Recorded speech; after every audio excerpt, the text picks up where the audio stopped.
The revolutions of 1848, known in some countries as the Spring of Nations, People's Spring, Springtime of the Peoples, or the Year of Revolution, were a series of political upheavals throughout Europe in 1848. It remains the most widespread revolutionary wave in European history. The revolutions were essentially democratic in nature, with the aim of removing the old feudal structures and creating independent national states. The revolutionary wave began in France in February, and immediately spread to most of Europe and parts of Latin America. Over 50 countries were affected, but with no coordination or cooperation between the respective revolutionaries. According to Evans and von Strandmann, some of the major contributing factors were widespread dissatisfaction with political leadership, demands for more participation in government and democracy, demands for freedom of press, other demands made by the working class, the upsurge of nationalism, and the regrouping of established governmental forces. The uprisings were led by shaky ad hoc coalitions of reformers, the middle classes and workers, which did not hold together for long. Tens of thousands of people were killed, and many more forced into exile. Significant lasting reforms included the abolition of serfdom in Austria and Hungary, the end of absolute monarchy in Denmark, and the introduction of parliamentary democracy in the Netherlands. The revolutions were most important in France, the Netherlands, the nations that would make up the German Empire in the late 19th century and early 20th, Italy, and the Austro-Hungarian Empire. Origins. The revolutions arose from such a wide variety of causes that it is difficult to view them as resulting from a coherent movement, a set of social phenomena. Numerous changes had been taking place in European society throughout the first half of the 19th century. Both liberal reformers and radical politicians were reshaping national governments. Technological change was revolutionizing the life of the working classes. A popular press extended political awareness, and new values and ideas such as popular liberalism, nationalism, and socialism began to emerge. Some historians emphasize the serious crop failures, particularly those of 1846, that produced hardship among peasants and the working urban poor. Large swaths of the nobility were discontented with royal absolutism and near-absolutism. In 1846, there had been an uprising of Polish nobility in Austrian Galicia, which was only counted when peasants, in turn, rose up against the nobles. Additionally, an uprising by democratic forces against Prussia, planned but not actually carried out, occurred in Greater Poland. Next, the middle classes began to agitate. Although Karl Marx and Friedrich Engels, working in Brussels, had written the Communist Manifesto at the request of the Communist League, once they began agitating in Germany following the March insurrection in Berlin, their demands were considerably reduced. They issued their demands of the Communist Party in Germany from Paris in March.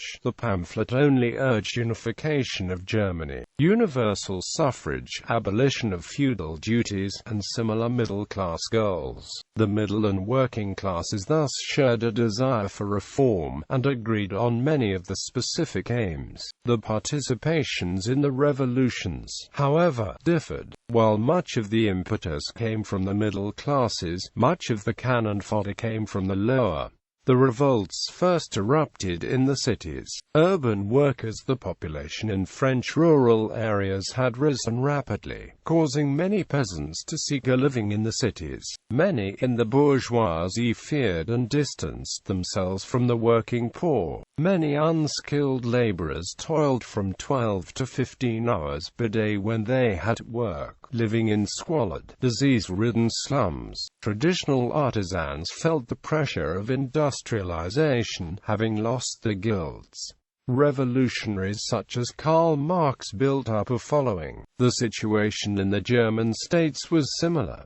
Parts of Prussia were beginning to industrialize. During the decade of the 1840s, mechanized production in the textile industry brought about inexpensive clothing that undercut the handmade products of German tailors. Reforms ameliorated the most unpopular features of rural feudalism, but industrial workers remained dissatisfied with these and pressed for greater change. Urban workers had no choice but to spend half of their income on food, which consisted mostly of bread and potatoes. As a result of harvest failures, food prices soared and the demand for manufactured goods decreased, causing an increase in unemployment. During the Revolution, to address the problem of unemployment, workshops were organized for men interested in construction work. Officials also set up workshops for women when they felt they were excluded. Artisans and unemployed workers destroyed industrial machines when they threatened to give employers more power over them.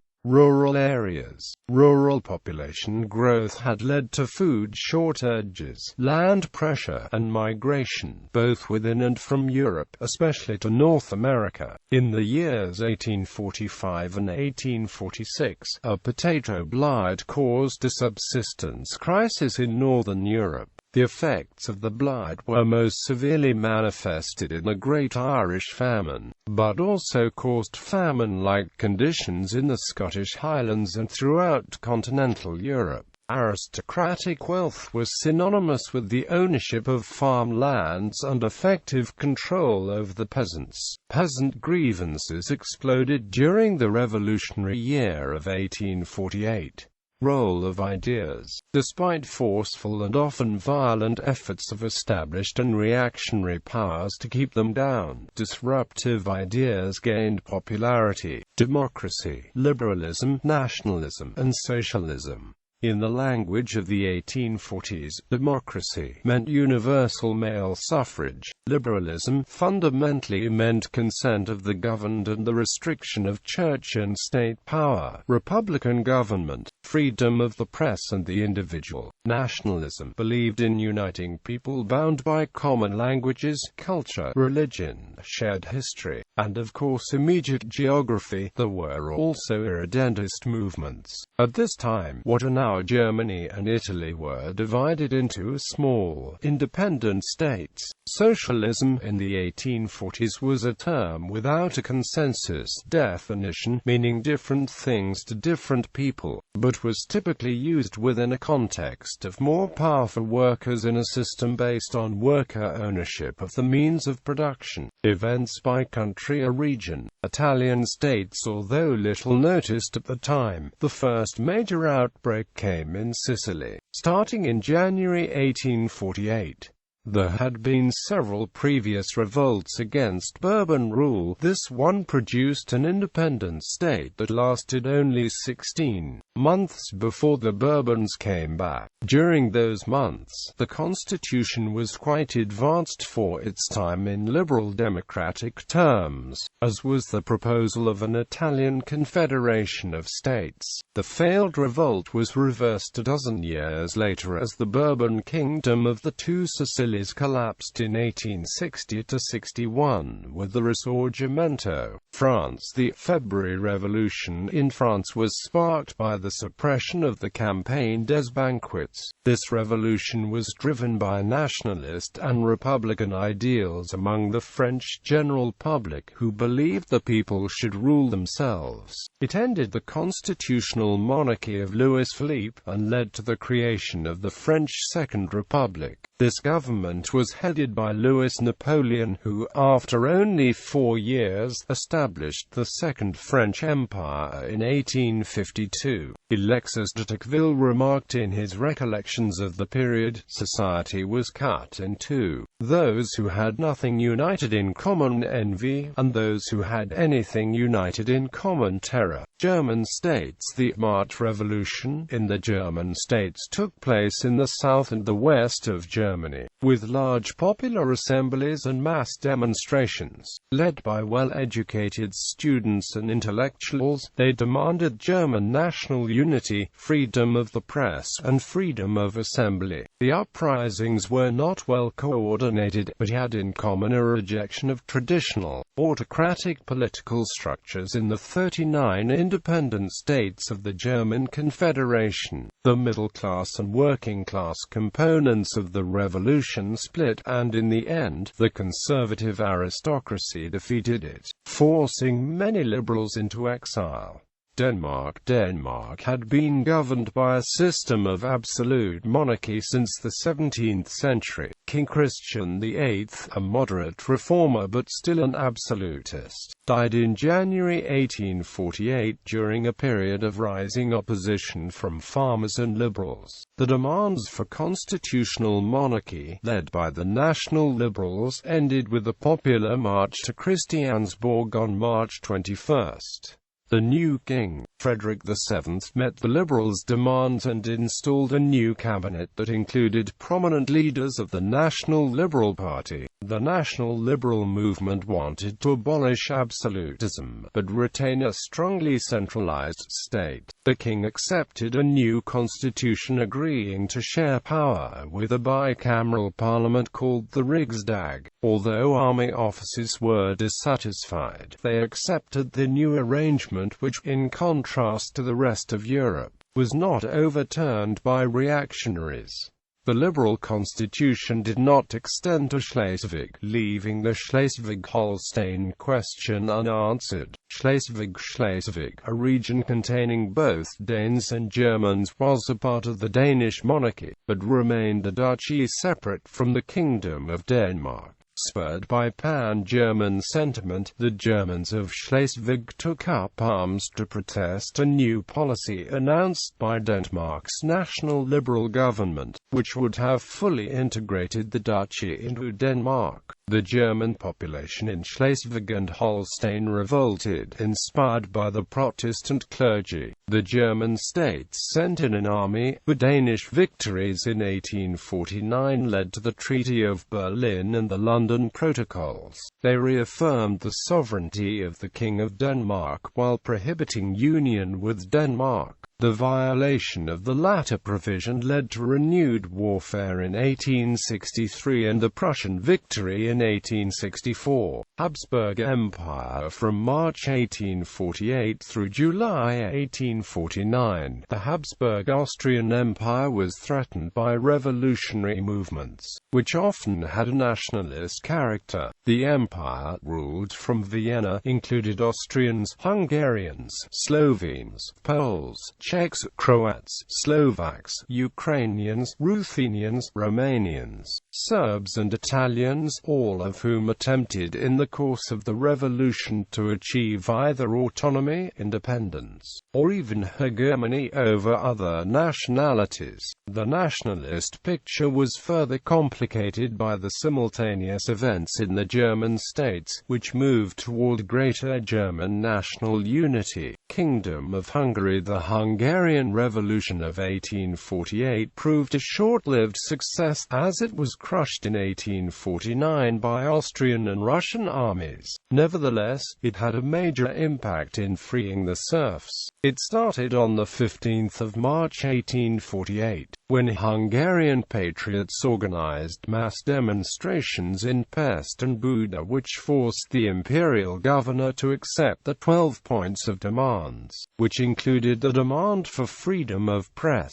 an independent Hungarian ministry residing in Budapest and responsible to a popularly elected parliament, the formation of a national guard, complete civil and religious equality, trial by jury, a national bank, a Hungarian army, the withdrawal of foreign troops from Hungary, the freeing of of political prisoners, and the union with Transylvania. On that morning, the demands were read aloud along with poetry by Sandor Pietefi with the simple lines of "We swear by the God of the Hungarians, we swear, we shall be slaves no more." Lajos Kossuth and some other liberal nobility that made up the Diet appealed to the Habsburg court with demands for representative government and civil liberties. These events resulted in Clemens von Metternich, the Austrian prince and foreign minister, resigning. The demands of the Diet were agreed upon on March 18 by Emperor Ferdinand. Even though Hungary would remain part of the empire through a personal union with the emperor, a constitutional government would be founded. The Diet then passed the April laws that established equality before the law, a legislature, a hereditary constitutional monarchy, and an end to the transfer and restrictions of land use. The revolution grew into a war for independence from the Austrian Empire when Josip Jelačić Ban of Croatia crossed the border to restore Habsburg control. The new government, led by Lajos Kossuth, was initially successful against the Habsburg forces. Although Hungary took a national united stand for its freedom, some minorities of the Kingdom of Hungary, including the Serbs of Vojvodina, the Romanians of Transylvania and some Slovaks of Upper Hungary, supported the Habsburg Emperor and fought against the Hungarian Revolutionary Army. Eventually, after 1.5 years of fighting, the revolution was crushed when Russian Tsar Nicholas I marched into Hungary with over 300,000 troops. Hungary was thus placed under brutal martial law, with the Austrian government restored. The leading rebels like Kossuth fled into exile or were executed. In the long run, the passive resistance following the revolution led to the Austro-Hungarian Compromise, which marked the birth of the Austro-Hungarian Empire. Galicia, the center of the Ukrainian national movement, was in Galicia. On April 19, 1848, a group of representatives led by the Greek Catholic clergy launched a petition to the Austrian emperor. It expressed wishes that in those regions of Galicia where the Ruthenian population represented majority, the Ukrainian language should be taught at schools and used to announce official decrees for the peasantry. Local officials were expected to understand it, and the Ruthenian clergy was to be equalized in the rights with the clergy of all other denominations.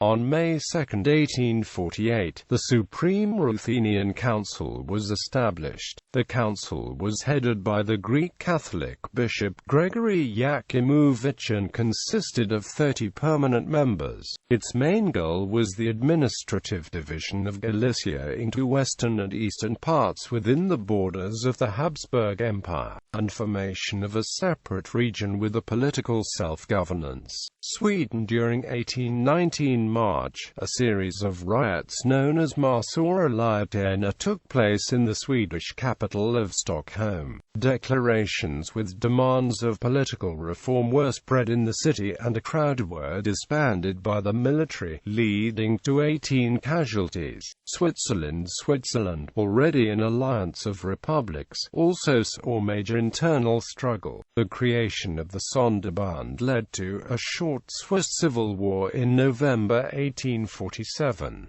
In 1848, a new constitution ended the almost complete independence of the cantons, and transformed Switzerland into a federal state. Greater Poland. Polish people mounted a military insurrection against the Prussians in the Grand Duchy of Posen, a part of Prussia since its annexation in 1815. Danubian Principalities. A Romanian liberal and romantic nationalist uprising began in June in the Principality of Wallachia, closely connected with the 1848 unsuccessful revolt in Moldavia. It sought to overturn the administration imposed by Imperial Russian authorities under the regimental organic regime, and through many of its leaders, demanded the abolition of boyar privilege. Led by a group of young intellectuals and officers in the Wallachian military forces, the movement succeeded in toppling the ruling Prince Georg Habsburg, whom it replaced with a provisional government and a regency, and in passing a series of major liberal reforms, first announced in the proclamation of his LAS.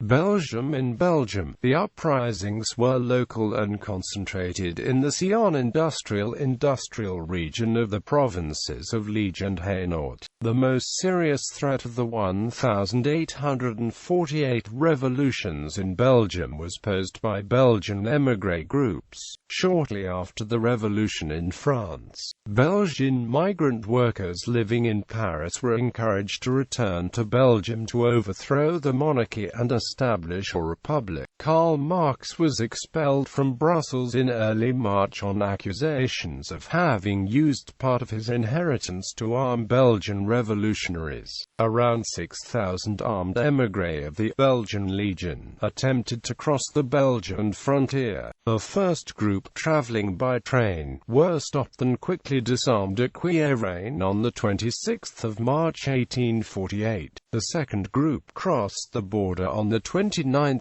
March and headed for Brussels. They were confronted by Belgian troops at the hamlet of Risorgimento and defeated. Several smaller groups managed to infiltrate Belgium, but the reinforced Belgian border troops were successful and the defeat at Risorgimento effectively ended the revolutionary threat to Belgium. The situation in Belgium began to recover that summer after a good harvest, and fresh elections returned a strong majority to the governing party. Ireland. The Young Ireland Rebellion was a failed Irish nationalist uprising led by the Young Ireland movement, part of the wider revolutions of 1848 that affected most of Europe.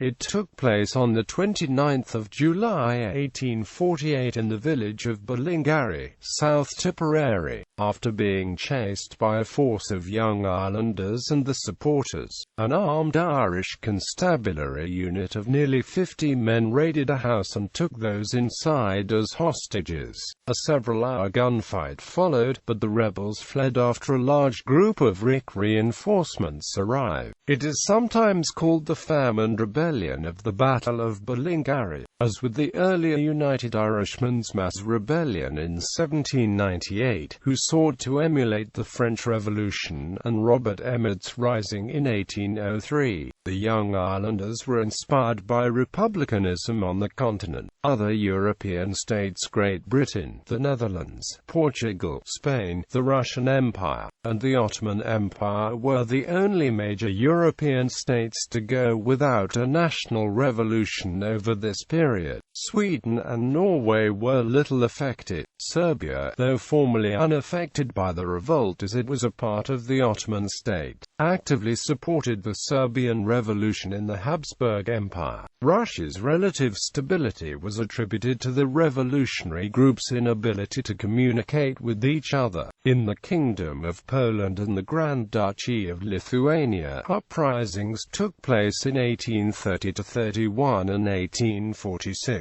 A final revolt took place in 1863–65, but none occurred in 1848. Switzerland and Portugal were also unaffected in 1848, though both had gone through civil wars in the preceding years. The introduction of the Swiss federal constitution in 1848 was a revolution of sorts, laying the foundation of Swiss society as it is today. In the Netherlands, no major unrests appeared because the king, Willem II, decided to alter the constitution to reform elections and effectively reduce the power of the monarchy. While no major political upheavals occurred in the Ottoman Empire as such, political unrest did occur in some of its vassal states. In Serbia, feudalism was abolished in 1838, and power of the Serbian prince was reduced with the Turkish constitution. Other English-speaking lands in Britain, The middle classes had been pacified by general enfranchisement in the Reform Act 1832, the consequent agitations, violence, and petitions of the Chartist movement came to a head with the peaceful petition to Parliament of 1848.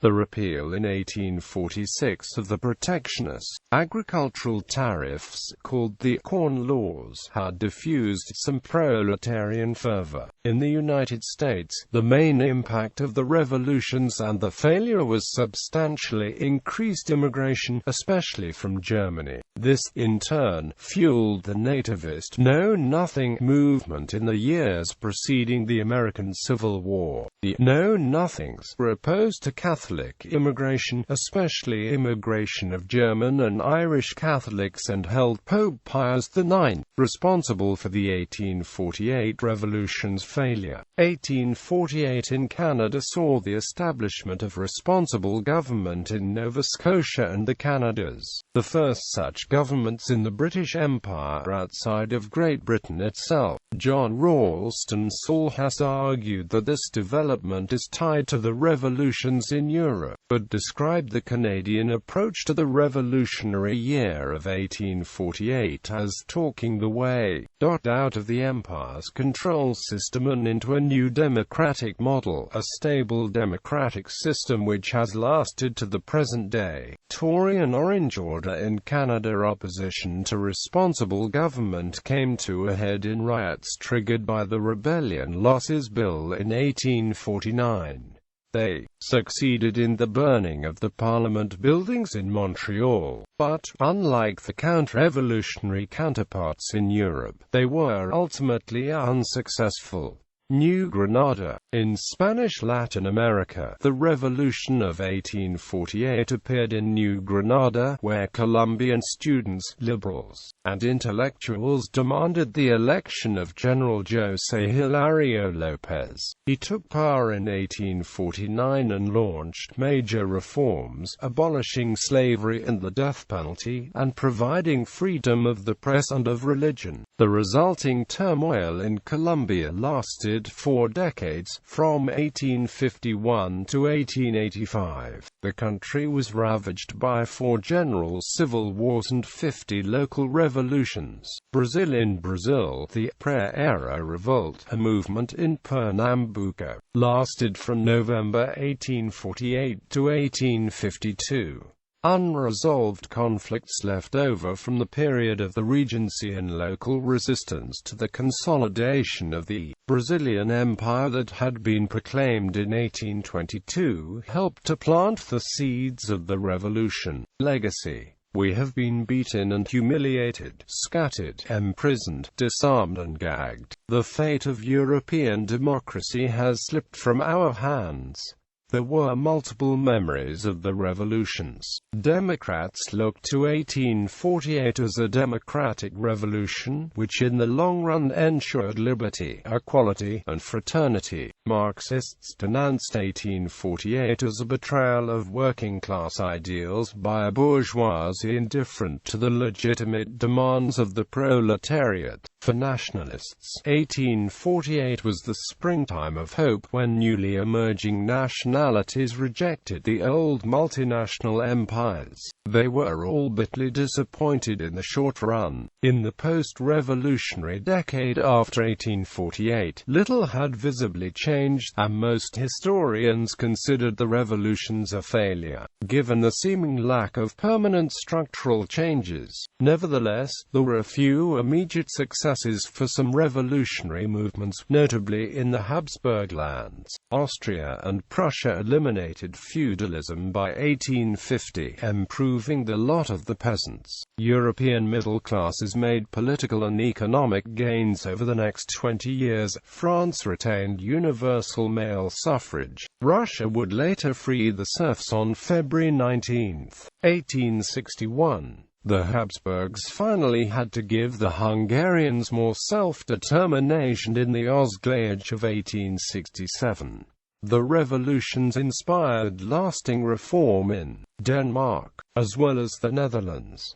In Chile, the 1848 revolutions inspired the 1851 Chilean Revolution. The Texas Hill Country was settled by German intellectuals fleeing the reactionary purges. More widely, many disillusioned and persecuted revolutionaries, in particular those from Germany and the Austrian Empire, left their homelands for foreign exile in the New World or in the more liberal European nations. These emigrants were known as the 48ers.